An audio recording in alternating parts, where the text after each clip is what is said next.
so we can get started. So welcome, Annalisa. My name's Sophie. I'm the host for the webinar. This is part of the Business 360 Bootcamp webinar series. I'm really honored to have Annalisa with us today. I mean, she's a published author. She's been featured in many different well-known publications, including the Huffington Post and others.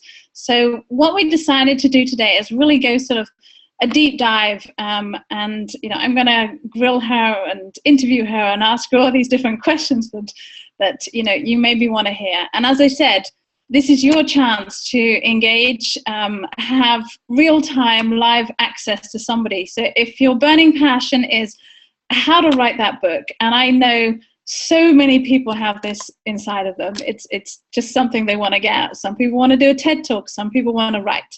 So welcome, Annalisa. Thank you so much for having me, Sophie. It's a pleasure to be here and to be a part of the Business 360 Mastermind. So I think it's very important to get, to understand like who you are and, what's your story in this? Because I think that, when everybody's like, okay, well, what's her background? Why is she interested in this? So, tell me more about yourself. Sure. So I am fundamentally a writer, a writing coach, and a teacher. You put all those together and you get me. So as you mentioned, I'm a published author. I've also written for many publications here in the US and throughout the world, which is pretty dang exciting. I have written books, and I've also written for television and film.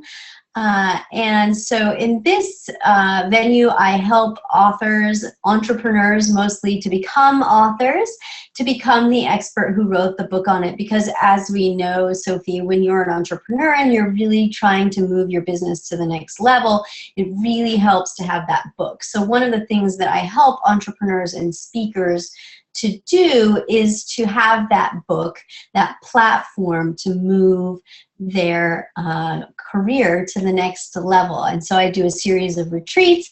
I have some online courses that I do. And of course, I'm speaking here today to help people to get themselves out into the world and to really launch that platform to the next level. And maybe another question for you is, did you always see yourself as a writer? Is this something that, you were a young girl that you're like, okay, I'm a writer? Or when did you give yourself that label? That's interesting. I think that I gave it to myself early on. I certainly was always a storyteller. I published a family magazine called Family Fun that was made with pencil and crayon. And it came out once a month, and it told all of our family news and puzzles and things. And it had a fiction section, and then it had a journalism section. So definitely writing was something that got me very early on. And I had the good fortune of getting published very early on. My first poem was published in the 4th grade, so I think I was 9 years old. And I got to read it on the State House lawn in my home state, and I guess that kind of felt like a big deal. But since then, of course, I moved on and I became a journalist and wrote as a journalist. I'm an English professor, so certainly language, storytelling, writing, and really getting a message across, I think, is really important to me. So whether it's fiction or nonfiction, I really love helping people to find their message and get it out into the world. So it sounds like you had that label from quite a young age saying, I'm a writer, And I do believe, I think it's important, if we're going to progress into something, I'm an author, I'm a writer, and actually owning that. So you mentioned the word retreats in your introduction. So you run retreats and workshops specifically for entrepreneurs, to help them write that expert book. So tell us more about that. Where did that come from? How did you move into that? Well, that's a really interesting thing, because people become experts on their topic, but then sometimes they have a hard time translating this area of expertise into a book. They certainly know all of the material, but then how do we organize this? How do we make this become a book? And so the retreats and the courses really focus on and walk people through that step by step, which is what I'm going to talk about today, on how do I put that book together? How do I define my audience and really get to a point where I can deliver my message in the tone that I need and in the proper amount of content, right? Because we really need to think about, are these people that we're speaking to, are they beginners? Are they intermediate? Do they come to the table with some knowledge? Or are they experts and I'm kind of taking them to the next level? So walking through all of those steps. And so I had a retreat in Florida in February of this year with a whole group of entrepreneurs. It was very exciting to help them work through. Some of them told their stories in parable form. Some of them, it was a straight nonfiction book where they shared their expertise.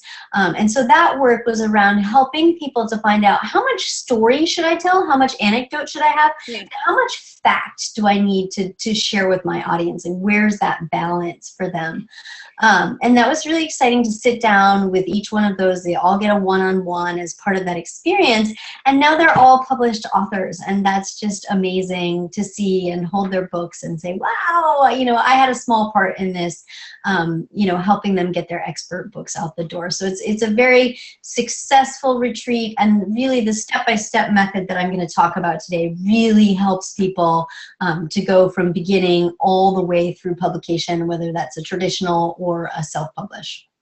Yeah, and I think you touched on something about, what size of book should it be? Because I think we all have this misconception that it needs to be extremely long. I actually just got a copy of a book that came out last week by an entrepreneur. His first book came out, and it's just here, just literally here, but it's only like 66 pages. It's not like, hundreds of pages. And I think that again is a misconception. He was like, look, I know my target market is other entrepreneurs. They don't want to maybe read 500 pages. They just want to read a short book. Right. So it sounds like that's one of the things that you cover in the retreats and the workshop, is what type of book as to your audience as well. So absolutely. Maybe that's, leads on to my next question is, how do you help writers or would-be writers start? Because, that's really critical to this. Sure. I think the first step is really about a mindset, right? Having the confidence that you do have a message, you do have a story to tell. Everyone has a story to tell. And there are people out there who want to hear that story. And once we get to that point where they know what their message is and what story they're telling, then we move on to the outline, which I see you put up this slide, which is great. So this is something that I'm making available today during this webinar. It's this outline download. So you go to my website, which is datewiththemuse.com/download. You can get a copy of one of the worksheets that we use in the retreat to really help you figure out what it is you know. That sounds really funny, but that's a huge question for people a lot in the outlining process. So, I'm an expert on sewing, for example, right? So what is it that I know about sewing? What can I teach people? So if we're using this framework that you see here in this free download, right, we would put our area of expertise in the middle, and then this bubble map helps participants in the retreats and in the workshops to really break it down into pieces. So what are the things that I know about sewing? Well, I know how to sew on a button, and I know how to sew on a zipper, and I know how to make a hem on a pair of jeans, right? So I'm really identifying all of those different items, which I then can break out later. And the really cool thing about this bubble map that's a huge hint here is that oftentimes these bubbles, these circles off of the main circle, end up becoming the chapters. Right? So I'm going to have a chapter on buttons. I'm going to have a chapter on zippers. I'm going to have a chapter on hems. And it just really helps people, one, to gain the confidence because they can see, oh my goodness, I actually really know a lot about my topic, and it's very visual so they can see it. But it also helps in the organization of that piece, which then moves us to the next step, which is creating the actual outline. And I'll mention this again, I'm sure, but one of my favorite things about working through outline activities is that these lead directly into creating the table of contents for your nonfiction book. So it's really, there are very few times in life when we can, quote unquote, kill two birds with one stone, but when we create our outline, we've also created our table of contents. And that always feels like magic to me when we get to that part of the writing process. So the other question that I want to follow on from this is, okay, so they've done that initial brainstorming. Okay, yeah, you've come up with that. I'm really an expert in this area, and these are the things that could, be a part of that. There's a big process to move on from that, and I know I haven't yet written a book myself, but I can imagine there's all sorts of steps, discipline of writing. So do you walk them through the rest of the process, and what happens next? How do we take from the wonderful creative brainstorming bit, which I think can be hard, but it's very enjoyable, to the next, to moving on? Absolutely. So, at this point, if we've filled in a bubble map, right, it's going to be a big mess with lots of circles all over the place because people know a whole lot about their topics, and that's great. So the next step is that we really need to organize that thinking. And one of the modules in my online course really walks people through this in a very step-by-step method. But just to give an overview of what that looks like, if we got out a pair of scissors and cut out each one of those circles, or if we put each one of our ideas on an index card, for example, then we've got something that we can manipulate, right? I'm a very visual person. I like to be able to see where things are. And I demonstrate in the module how I do this on my office floor. I'm a big floor sorter to move those ideas around. So how do they make sense? How am I going to explain those? And sometimes, you're an expert on something that's very step-by-step. And so it's very clear that we're going to do things chronologically. Sometimes when it's conceptual, that's a lot more difficult to figure out, okay, where's my starting point? Where's my entry point for this idea? And then where am I going to go next? Because I could go any number of places from there. And that's when things get a little bit tricky. For me, that's when the floor sorting is really, really handy so that I can see what are my ideas, how am I going to organize those, and then, of course, that will eventually become the outline with its structure. So the other thing that is necessary for that is not only the organization, right? So the first thing we did was we got our ideas out on paper, and then we organized them in a way that was really logical. But then the question after that is about time, right? So the other thing that happens that stems out of that outline is a writing plan. Because if you don't have a plan to make the writing happen, then it's not going to happen, right? Yeah, we had a question from Leora that came in about organizing the outline. So I think I'll do that. But I think, if there's any elements, Leora, that you feel that you haven't heard, but I think just to summarize, it's the, using the bubble, then looking at it, starting to sort of, group things together. Maybe there's a logical flow, or maybe there's just topics that go together in a certain sort of section or chapters within the book. And that can be done with Post-it notes. It can be done maybe with a mind map on your computer, depending on how you work. You could sort of do that. Okay. Absolutely. So yeah, Post-it notes are great. Okay, so yeah, you touched on the writing plan, and yeah, I think this is a fascinating thing because we all have different ways of working, right, different styles, fitting in. I went to some great workshops recently on okay, how do you fit in that creative time? So what is your sort of thoughts about a writing plan? Sure. So for a lot of writers, the most difficult part is finding the time, right? So they've got this idea, they've created an outline, fabulous. Now, when am I going to get this done? And so one of the things that I really set up with the writers that I work with is an actual plan so that you don't get bogged down in writer's block. Right? So if I know that tomorrow morning I'm going to be working on chapter 4, and these are my 3 main points in chapter 4, I'm a lot more inspired to sit down at my desk and write chapter 4 than if I'm like, oh, I guess I got to write today, right?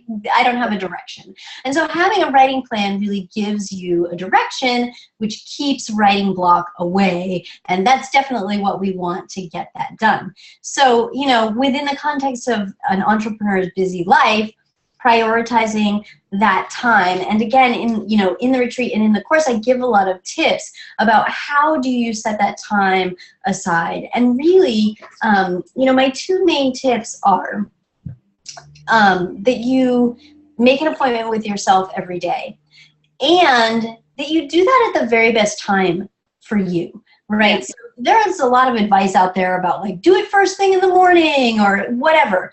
At the end of the day, like you need to choose the time that works for you. So I'm a night owl. If you want me to write something amazing, sit me down at a desk at 9 p.m.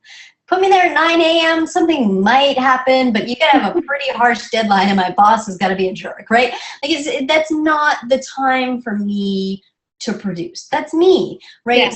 So one of the things that I really coach writers on is like, don't set yourself up for failure. Set yourself up for success. Choose that time when you're going to make the writing flow. You know, if it's an hour before you need to go pick up the kids and like that pressure is going to get you going, great. If that doesn't work for you, don't do it then, right? So just finding that optimum time that you're going to set aside to do it every day, and also be really realistic with yourself. You know, if you're like me, you're always trying to do more. You know, if you can't write 5,000 words a day, don't set that as a goal because you're going to be disappointed. Say 500 words, and then if you write 1,000, you say, yay, you know, I get an ice cream cone today or whatever. Give yourself some rewards for getting that done that go above and beyond having finished what that is. So all of these elements are part of the system that I've put together to really help writers to move from the ideas, the concept, into actually having pages that will become a book. And so, you know, I really believe that one of my biggest tips is in having that writing plan so that you know what it is that you're going to write every day. And it doesn't become a worry. It doesn't become a stress. You know what you're going to do, and you've got a plan to get it done. And that way, I mean, we put a little leeway in there, right? Because some days you're sick or tired or whatever. But you know, you can say, all right, by November 30th, I'm going to have this book done. By the beginning of next year, this book is going to be ready to go. And that can be realistic. It's not an aspiration anymore. It's an actual thing. And that feels really good. That gives you confidence as well. So there's a big word that you haven't mentioned that I think a lot of people are challenged with, and that's procrastination. So how do you know, how does your writing plan and what is your advice on dealing with that? Because I think, again, some people see it as a negative thing. Some people, it's like, okay, that is who I am, and that you know, those deadlines, you know, help me meet that, you know, urgency to write. But it is a word, I think we use it. It's particularly in creative things. We're like, oh, I'm procrastinating. It's another word for guilt, and yes. Yeah, and that's very real for a lot of people. And certainly, you know, what I mentioned where you know what you're going to write every day helps you from procrastinating. At least in the way that I procrastinate, I can procrastinate forever if I don't know what it is that I'm supposed to do. But if I have a firm idea, like these are the 3 main things on my to-do list, well, that's really easy. I know what it is that I need to do today. I'm not confused. So I feel like that's a really important one. And the confidence, which I mentioned, right? So, you know, if I know what I'm going to do and I know that I can do it and I know what my ideas are and I know that I'm an expert, well, I'm not going to procrastinate anymore because I'm feeling like maybe I'm not good enough. Maybe nobody wants to listen to me. Maybe I'm not really an expert. Like all of those games that we kind of play with ourselves. I can't do that anymore because I've got this bubble map and whoa, look at all those things I know, right? And so I've got another tool in my toolkit that keeps me from the procrastination. And then the third thing that I think is really helpful in the procrastination game is the accountability, right? So I mentioned that deadline, like I'm gonna have my book done by November 30th, right? And so if I'm looking at my calendar and I say, oh yeah, you know, I want that for myself. Like by Christmas time, I wanna say, look, family, I'm an author, yay me. Like that's gonna be a motivating factor for me to say, you know, I don't want to procrastinate. That's not interesting to me right now because I want this thing more than I want whatever procrastination is getting me right now, right? So those are 3 really key parts of the writing plan that really keep procrastination to the fullest extent possible, sort of away from being a problem in creation. Yeah, so sharing goals, having that support team, writing at the right time, and keeping that outline that you did that big brainstorm on close to hand so you can go, okay, I can actually write about that topic because I know what I'm talking about. So okay, so let's imagine that people have sat there, they've done their writing, they've been disciplined, they've created the book, you know, they've done the first bit. So what happens next? What happens when you finish doing that, let's say the first draft, when the writing is done? So there are two really important things once you've finished your first draft. The first one is time, and to put that manuscript aside and kind of forget about it and I usually tell my writers about a month, right? That's enough time away from something that you can see it again with fresh eyes, because a lot of times you think, oh, I've explained that so well, right? And then you come back a month later and you say, gosh, that didn't make any sense at all, right? But you can't know that until you've had some time. And then the second element that's really important as part of that process is to have a professional editor. Now here's something that some writers don't know about editing. There are two different kinds of editing. And one of them is content editing, where you're just actually looking and saying, does this make sense? You know, does this idea belong before that idea? That kind of thing. And then the second, which is really important before you publish, especially if you're going to self-publish, is a copy editor. And that's your grammar Nazi, like me, who goes through and fixes, you know, the semicolons and the M dashes versus N dashes and periods, and make sure all of that stuff is in order.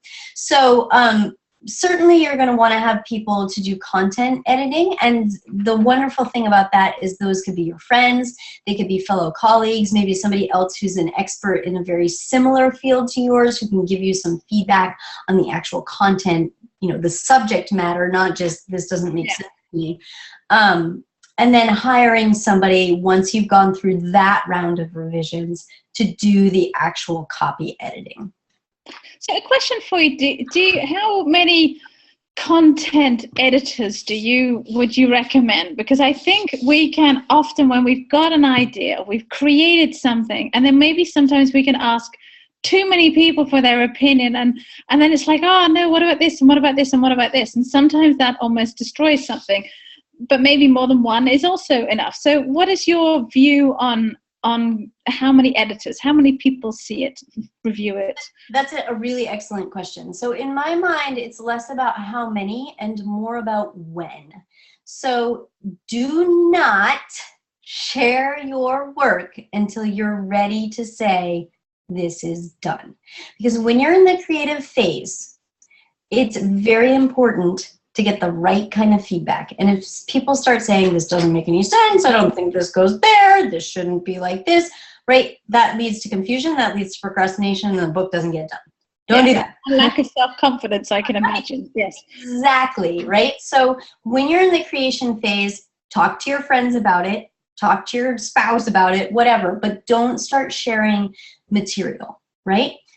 Once it's finished, however you define finished, that's your standard, then, and this is really important, choose 6-ish people. And I choose a team for myself, right? So I absolutely want at least one person who's my target audience, probably more than one person, right? I want somebody who I know is gonna rip me apart if I need it, right? That person's really important for me on my team. I want someone who's going to read this and really enjoy it, because whatever the topic is, I just know that like that's their thing. Yeah. I want somebody who knows nothing about this and would never pick up this book if they didn't really like me, right? Because they're going to come at it with totally different eyes, right? So all I'm doing here is I'm choosing the people that I want on my editing team very carefully. I didn't choose 12. I didn't like ask everybody I know. I choose very carefully the people that I think are going to give me the best feedback. And I'll tell you what, every single time, the person I'm like, oh, this person's going to give me the best feedback. This is going to be great, right? It always ends up being that person over there that I never could have anticipated would be able to see something in a totally new way, right? So it's important to have, you know, more than 2, but I certainly wouldn't have greater than 10.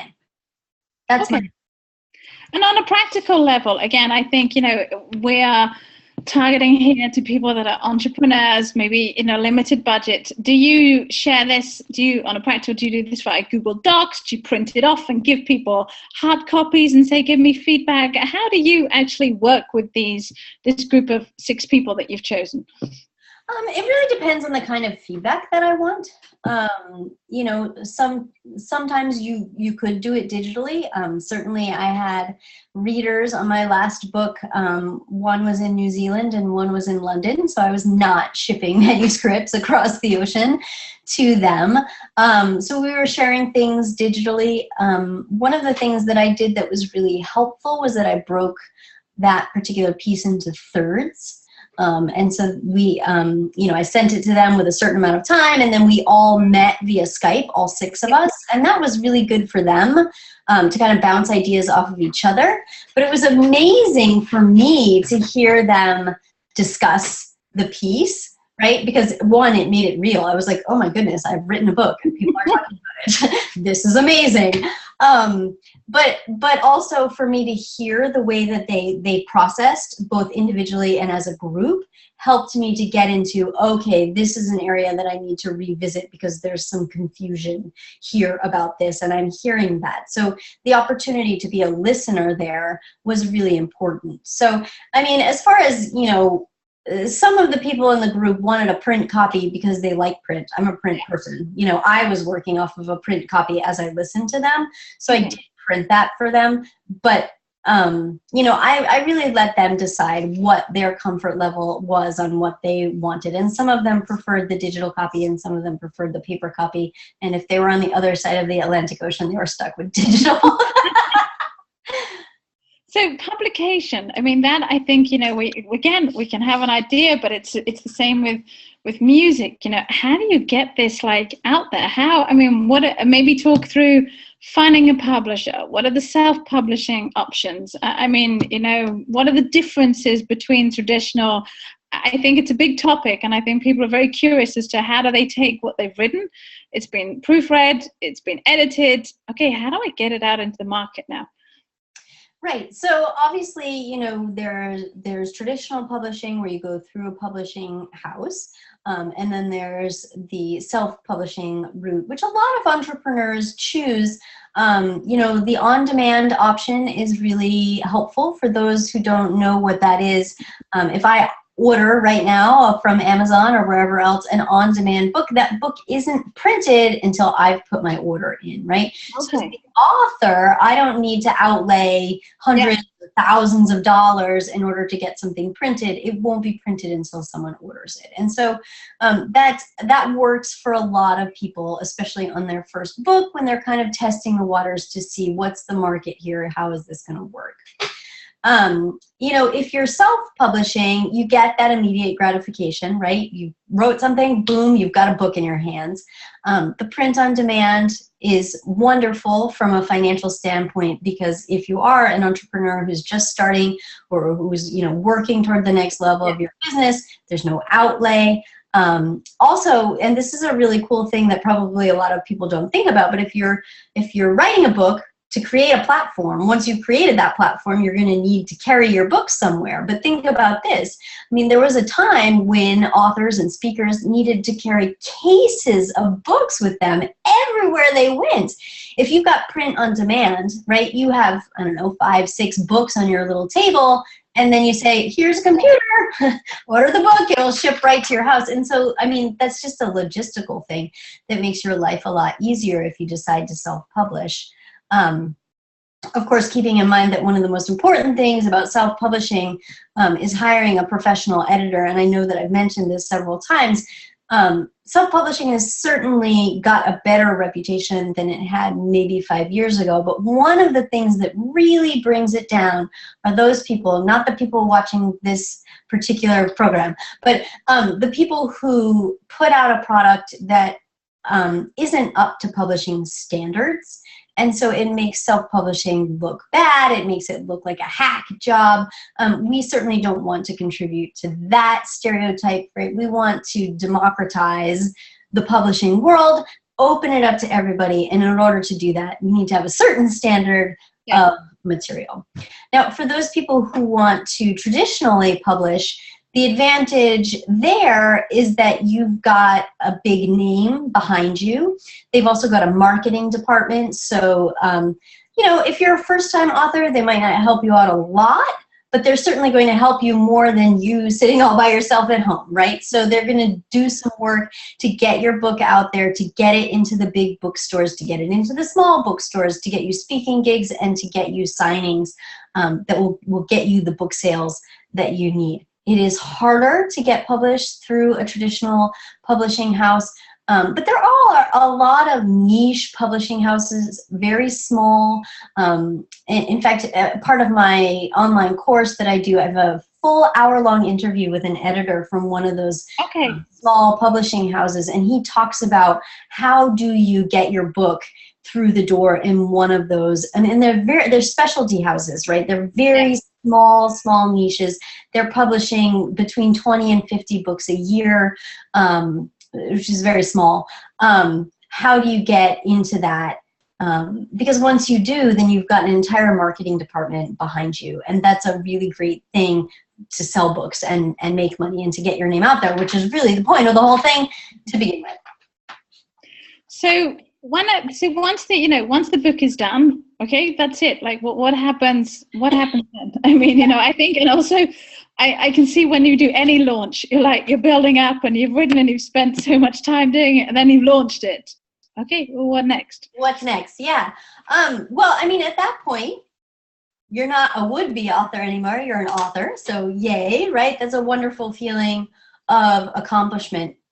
But it's not done yet, right? This is where you put your business hat back on and you become a marketer. Except that now you've got this great tool with your name on it out there in the world for you to sell your expertise, right? You've become the expert who wrote the book on it, and now it's time to get that out there, to leverage that product that you've created, to prove your expertise, to raise your hand and say, yes, I am the speaker that you should choose. I'm the expert on this topic. Pick me. Look, I've got this book.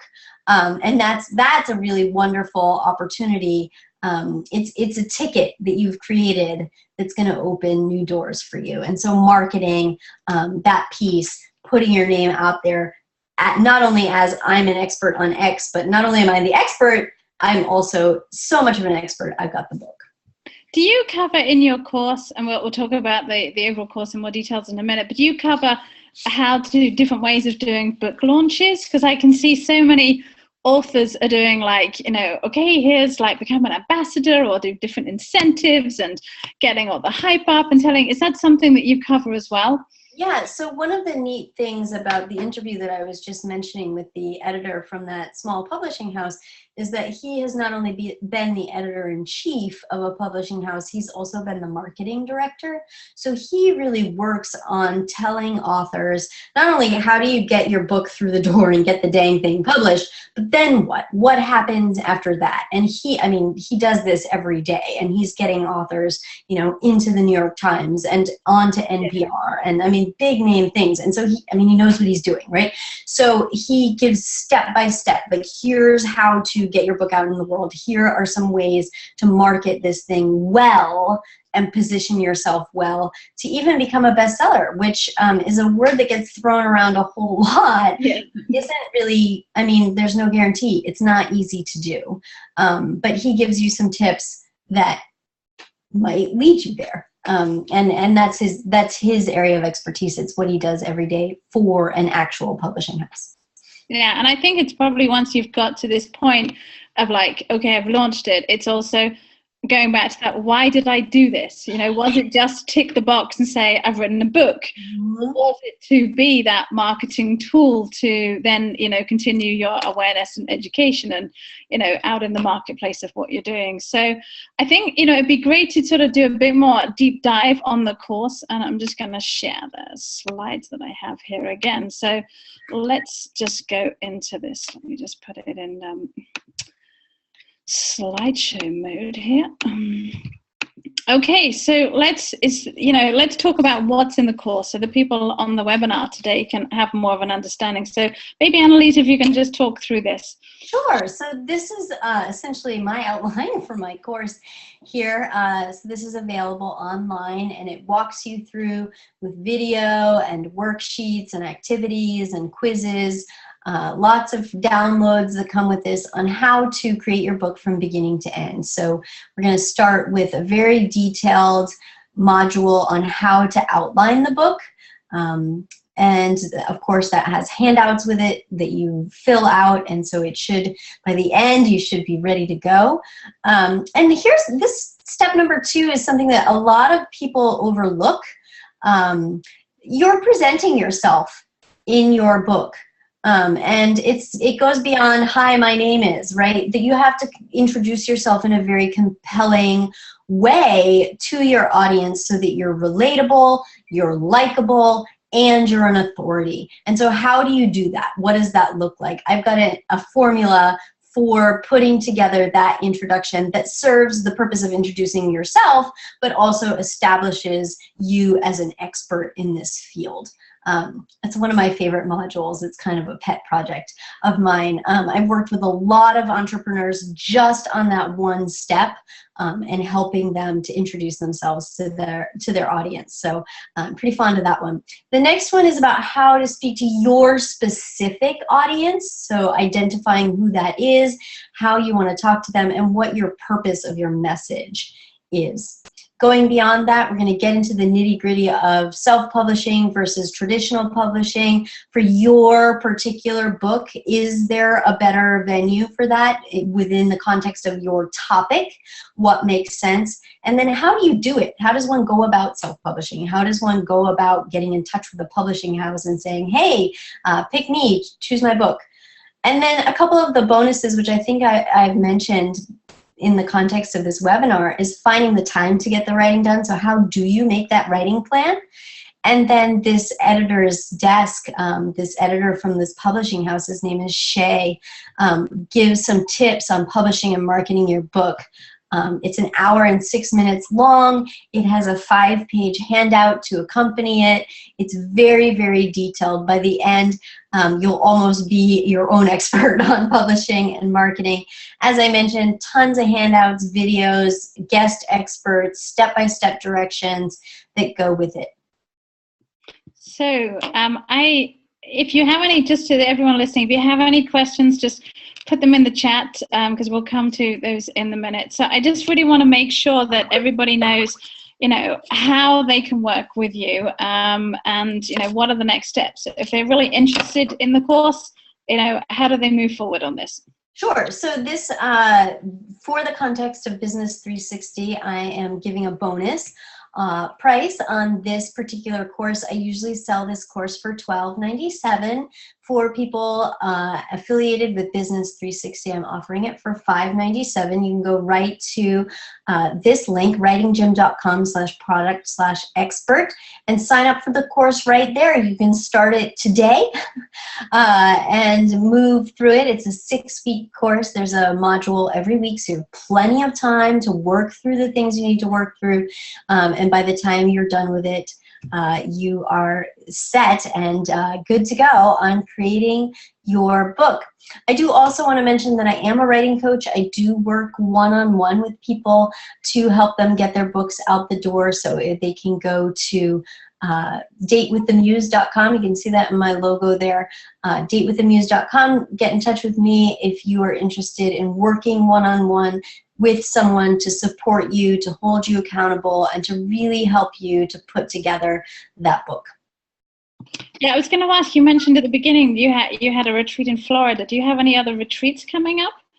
I do. So I do 2 types of retreats. I do one for creative writers and one for business writers. And I've got a business Be the Expert Who Wrote the Book on It in the works. We don't have it scheduled yet, but I do have a workshop coming up in New York City in January, the first weekend in January. We're doing a 2-day workshop in New York City, and I'd love to share information with people on that. Just get in touch with me at my website, datewiththemuse.com, and let me know that you're interested in coming to one of my retreats, and I'd love to share that information with you. Okay, so I'll just go and see if there's any chat coming through. So if anybody wants to ask a question just before we close up the webinar, now's your opportunity. Otherwise, you can find Annalisa on her website. There's been a great offer on a course that you can take. advantage of. And yeah, the retreats also sound fascinating. So okay, I would like to say, I mean, maybe just end on this last question. I always like to just find out who's been your inspiration to sort of really keep you going here. That's a really interesting question. Do I get to say my dog? No, she's great, but she's definitely not the inspiration. I don't know if I'm gonna pick one person today. I don't know if my answer would be different tomorrow. I'm part of a lot of online entrepreneur groups. Business 360 is one of them. Sophie, you're in that group. Just people working hard every single day to deliver a high quality product, and I find that really, really inspiring. It's humbling to be a part of such an amazing group of people who are doing great things, but also living what's important to them. And I ultimately, at the end of the day, I think that that's what I love about the work that I do, is that people are putting something out into the world that inspires them, and that inspires me. That's just a wonderful thing to be a part of. And when someone hands me a book that I've had a hand in, or sends that to me and says thank you, the amount of gratitude that I feel in that moment, and the inspiration that I feel for that person having fulfilled their dream, it's amazing. It's amazing. As I mentioned, I haven't written a book. I was honored to see somebody I admire greatly, Jonathan Fields, behind the Good Life Project recently, and he's just written a new book. And what was great, because you're now seeing his new books coming out, you're now seeing the end result. But what he shared was, he rewrote the book 3 times. It didn't come easily. So I think, as a message to everybody that's joined today, this is something, if you've got it inside of you, you've got somebody here, Annalisa, to help you. It's maybe not an easy journey. It's maybe, not always the easy path, but I think it's probably definitely one that's worth following. So I found it, fascinating to have the opportunity to interview you. And again, thank you for joining. Take advantage of the offers that we shared. And, if you want a copy of the webinar to watch anything again, just reach out. You can find Annalisa on her website, datewithamuse.com. So thank you, everybody, and I'll end the webinar now. Thank you. Thank you.